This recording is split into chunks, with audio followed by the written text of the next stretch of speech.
Frazer Anderson live here from Davos with my partner, Alex Wisner Gross. Alex, you are very much digital native. You live very much online. You spend a lot of your time building software, creating agentic systems.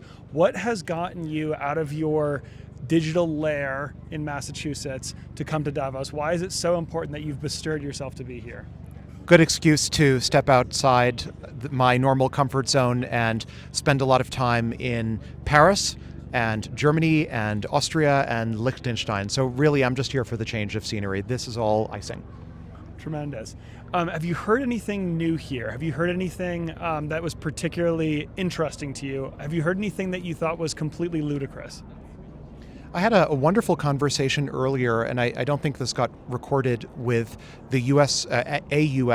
Undersecretary of State, Sarah Rogers, who I think is doing a brilliant job of thinking about GPU diplomacy in an era when compute is very much not evenly distributed around the Earth's surface, and would love to have many more conversations like that here.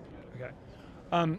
When you can you double click on that a little bit? I think everyone is aware of the rise of sort of realpolitik as a way of doing business. I'd say probably over the last 18 months or so.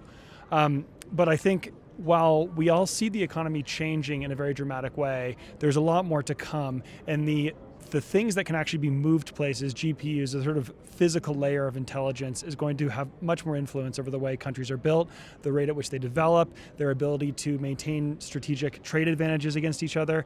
How are you thinking about the world? How are you thinking about some solutions to ease the pain from the singularity?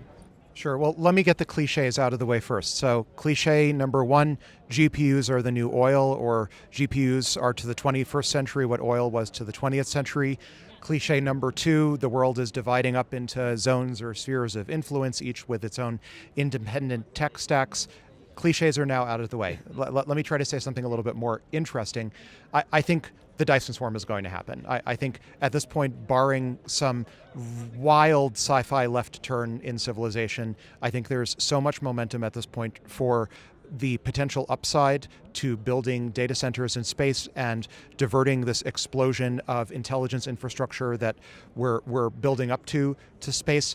I think it's all but a foregone conclusion that the realpolitik that one might speak of actually becomes real space politik, okay, and not land-based. And that adds literally a whole new dimension to it. A classic example, a friend of mine runs one of the first lunar data center companies, and realpolitik on the moon looks very different than on the Earth. For example, you have to contend with problems, also low Earth orbit, problems like, well, there's really not quite the same defense perimeter that one can establish on the moon. It's very much a Wild West. If you've seen, what was the Brad Pitt movie about this Ad Astra?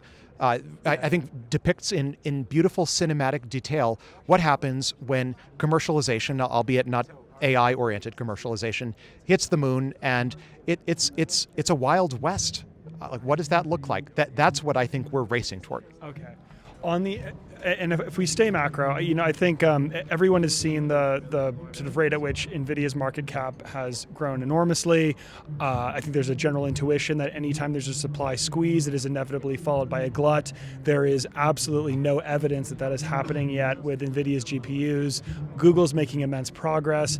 What do you think we're going to see in the GPU market over the next year? Or does it even matter, because the Dyson swarm is happening at such a fast rate that the individual players are just going to be absorbed by this aggregate demand? I'm glad you asked me for a crystal ball. So as it happens, I have a financial interest in a company named Ornn, O-R-N-N, that specializes in being a crystal ball for GPU and more broadly compute futures. So my meta non-answer is ask Ornn or pay Ornn to establish a futures contrast, like build a market around this and let the masses, who have far more insider info than I hopefully ever will, build some future contracts and some options around establishing what the future of compute is. That said, I'm obviously a long-term bull on the intelligence explosion, and I want intelligence too cheap to meter, whether that's ultimately hyperinflationary or hyperdeflationary, or ultimately very good or bad for a single player like NVIDIA.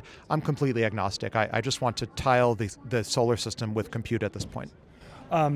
You're the best person I know at calls to greatness. Any calls for startups, any calls for businesses, any calls for problems to be solved before we end this interview?